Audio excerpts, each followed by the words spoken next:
দর্শক স্বাগত ৩ মিনিটের খবরে। বাংলাদেশের সার্বিক পরিস্থিতি বিশেষ করে সংখ্যালঘু নির্যাতন নিয়ে ট্রাম্প প্রশাসন গভীরভাবে উদ্বিগ্ন বলে জানিয়েছেন মার্কিন গোয়েন্দা প্রধান তুলসী গ্যাবার্ড। ৩ দিনের ভারত সফরে এসে সেদেশের একটি টেলিভিশন চ্যানেলকে দেওয়া সাক্ষাৎকারে তুলসী বলেন, ইসলামী সন্ত্রাসবাদীরা নানা দেশে ইসলামী খেলাফতের আদর্শে শাসন ক্ষমতা হাতে নিতে চায়, কিন্তু প্রেসিডেন্ট ট্রাম্প ও তার প্রশাসন এই আদর্শকে পরাস্ত করতে অঙ্গীকারাবদ্ধ।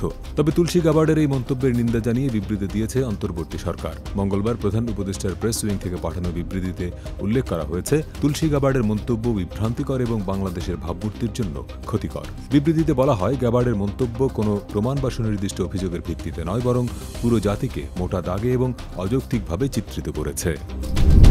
অন্তর্বর্তী সরকারের নিরপেক্ষতা বজায় রাখতে ছাত্র প্রতিনিধি উপদেষ্টা আসিফ মাহমুদ এবং মাহফুজ আলমের পদত্যাগ দাবি করেছে গণ অধিকার পরিষদ। মঙ্গলবার দুপুরে এক সংবাদ সম্মেলনে বলা হয়, সরকার থেকে যদি এই দুই উপদেষ্টা পদত্যাগ না করেন তাহলে অন্যান্য সব রাজনৈতিক দল ও বিপ্লবের পক্ষের শক্তিগুলোকে নিয়ে কঠোর কর্মসূচি ঘোষণা করা হবে। বর্তমান সরকার জনগণের আকাঙ্ক্ষা বাস্তবায়ন না করে একটি রাজনৈতিক দলকে পেছন থেকে পৃষ্ঠপোষকতা দিয়ে সবল করছে বলে অভিযোগ করে গণ অধিকার পরিষদ। সরকার জন আকাঙ্ক্ষা বাস্তবায়ন না করলে সাধারণ মানুষ তাদের বিরুদ্ধে রুখে দাঁড়াবে বলেও হুঁশিয়ার করা হয় সংবাদ সম্মেলনে। নতুন রাজনৈতিক দলের নিবন্ধনের জন্য নির্বাচন কমিশনের জারি করা গণবিজ্ঞপ্তির কার্যকারিতা স্থগিত করেছেন হাইকোর্ট। একই সঙ্গে এই গণবিজ্ঞপ্তি কেন অবৈধ ঘোষণা করা হবে না তা জানতে চেয়ে রুল জারি করা হয়েছে। রাষ্ট্র সংস্কার আন্দোলনের প্রধান সমন্বয়ক হাসনাত কাইয়ুমের করা রিটের শুনানি শেষে মঙ্গলবার হাইকোর্টের একটি বেঞ্চ এই আদেশ দেন।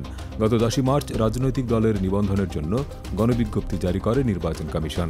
রিটকারী আইনজীবী বলেন, রাজনৈতিক দলের নিবন্ধনের জন্য কমপক্ষে 100 উপজেলা ও 22টি জেলায় দলের কমিটি থাকতে হবে বলে আইনে উল্লেখ রয়েছে, অথচ পার্বত্য 3 জেলায় 20টি উপজেলা রয়েছে, যে কারণে পাহাড়ি জনগোষ্ঠী আগ্রহী হলেও রাজনৈতিক দল নিবন্ধন করতে পারবে না। তাছাড়া সংবিধানে রাজনৈতিক দলের যে সংজ্ঞা দেওয়া হয়েছে, এই গণবিজ্ঞপ্তি সেই চেতনার পরিপন্থী বলেও দাবি করেন রিটকারী আইনজীবী। দীর্ঘ প্রতীক্ষার পর আনুষ্ঠানিকভাবে উদ্বোধন হল যমুনা নদীর ওপর নির্মিত রেল সেতুর। মঙ্গলবার দুপুরে একটি বিশেষ ট্রেন অতিথিদের নিয়ে যমুনা রেল সেতু পূর্ব ইব্রাহিমাবাদ স্টেশন থেকে সিরাজগঞ্জ পশ্চিম প্রান্তে সায়দাবাদ রেল স্টেশনের দিকে ছেড়ে যায়। 4.8 কিলোমিটার ডুয়েল গেজ ডাবল ট্র্যাকের সেতুটি চালুর ফলে উত্তরাঞ্চলের সঙ্গে ঢাকার রেল যোগাযোগে সময় কমে আসবে। গত 12 ফেব্রুয়ারি থেকেই নতুন সেতুর একটি লাইন দিয়ে ট্রেন চলাচল শুরু হলেও এবার আনুষ্ঠানিকভাবে 2টি লাইনে চালু হলো। এই সেতু দিয়ে যমুনা পার হওয়া যাবে মাত্র 3 মিনিটের মধ্যে। আগে যমুনা সড়ক সেতু পার হতে ট্রেনের সময় লাগত 20 থেকে 25 মিনিট। ভারতের মহারাষ্ট্রের নাগপুর শহরের বিভিন্ন এলাকায় সোমবার রাত থেকে হিন্দু ও মুসলমানদের মধ্যে সংঘর্ষ চলছে। ব্যাপক পাথর ছোড়াছুড়ি, দোকান ও গাড়িতে আগুন দেয়া হয়েছে। পরিস্থিতি নিয়ন্ত্রণে আনতে পুলিশ কাঁদানে গ্যাসের শেল ব্যবহার করেছে। পরে কারফিউ জারি করেছে প্রশাসন। পুলিশ নানা এলাকায় চিরুনি তল্লাশি চালিয়ে অনেককে আটক করেছে। পুলিশ বলছে, মঙ্গলবার সকালে পরিস্থিতি অনেকটাই নিয়ন্ত্রণে আনা গেছে। সোমবার দুপুরে মুঘল সম্রাট আওরঙ্গজেবের কবর সরিয়ে দেওয়ার দাবিতে হিন্দুত্ববাদী সংগঠন বজরং দল নাগপুরের মহল এলাকায় একটি বিক্ষোভ জমায়েত করে। ওই বিক্ষোভে আওরঙ্গজেবের একটি ছবি পুড়িয়ে দেওয়া হয়। এর সূত্র ধরে সংঘর্ষ ছড়িয়ে পড়ে।